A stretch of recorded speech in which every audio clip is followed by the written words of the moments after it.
Welcome back to Ian and Jill's 2-Up Motorcycle Adventures.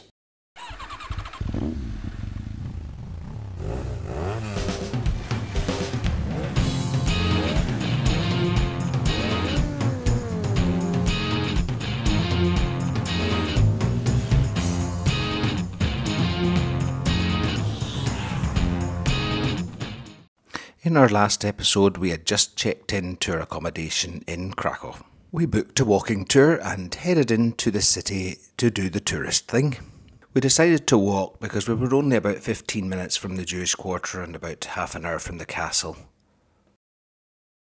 We appreciated the shade in the park, which runs for about 4 kilometres all around the city centre on the site of the old city walls.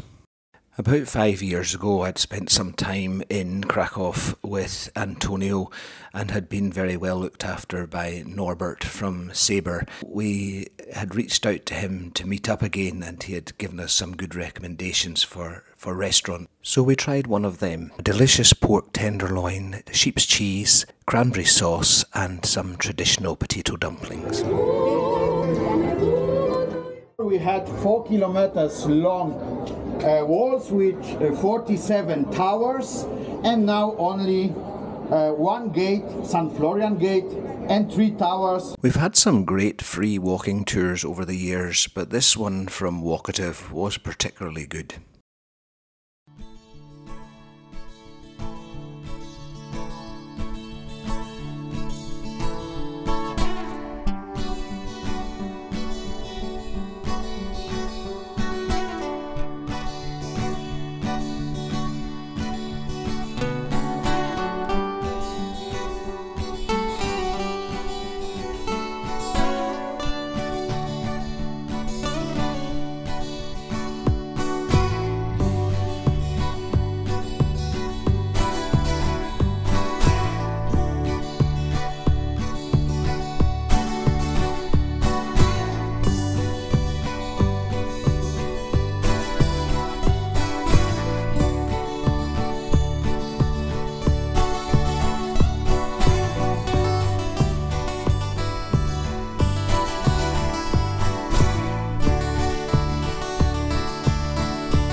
As the sun started to go down, it was time for us to return home.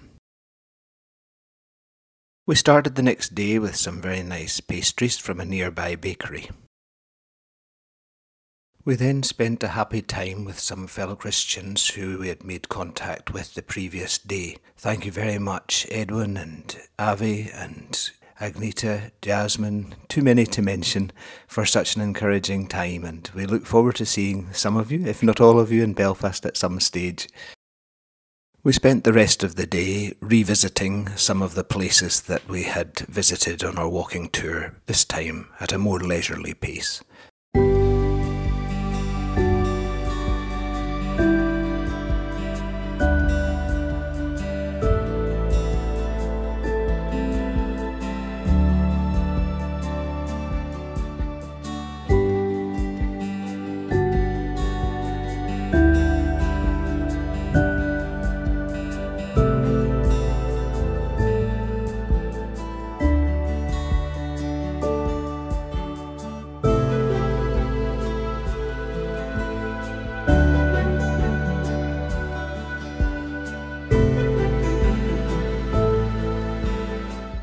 On Sunday evening we ate at Mumu's Steakhouse, another great recommendation from Norbert.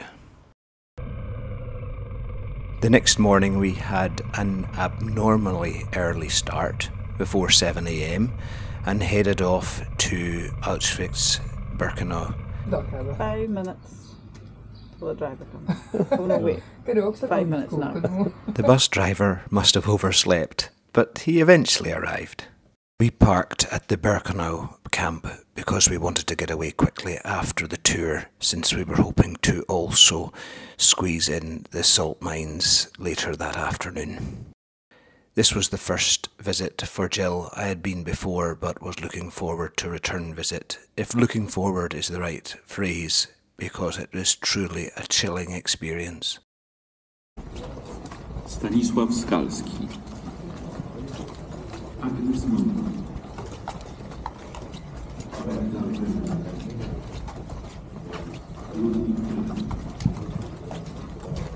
Jakob Landsberg. This about went to buildings. The Polish Vinci was located in the confluence of the Sola and the Wisla rivers.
We descended 380 steps to the first level of the mine, and then a further 400 steps later to the remaining 2 levels that we visited.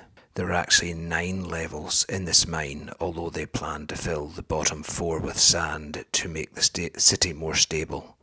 They made good use of rock sculptures to tell the story of the mine, including how they find and dispose of methane gas.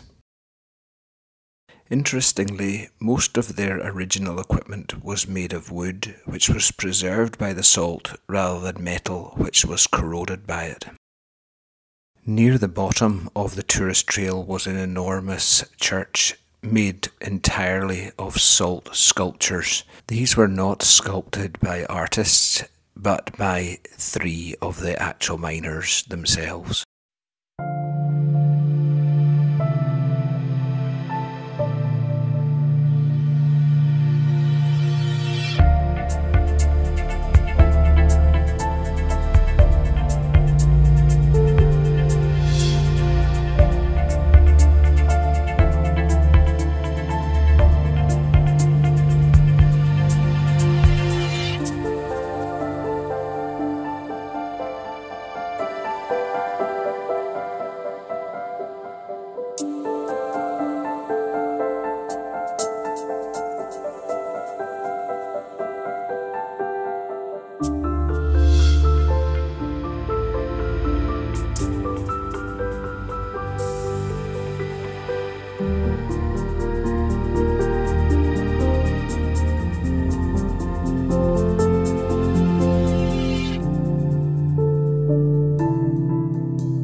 We exited the mine a short distance from the entrance, so we had a little walk back to the bike before returning home.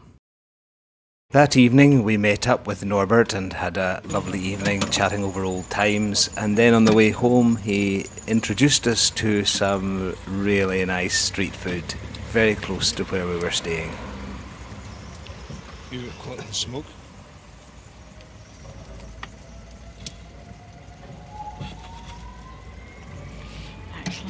Excellent.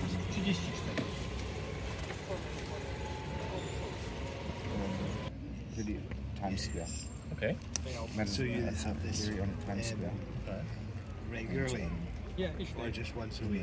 Each day. Every day. Yeah. They open Temple like Bar 3, Hill. 4 a.m. So it's a hill thing. There's one in Kraków as well. Okay. Thank you for watching. Please subscribe if you'd like to follow the rest of our trip, and give us a thumbs up if you enjoyed the video.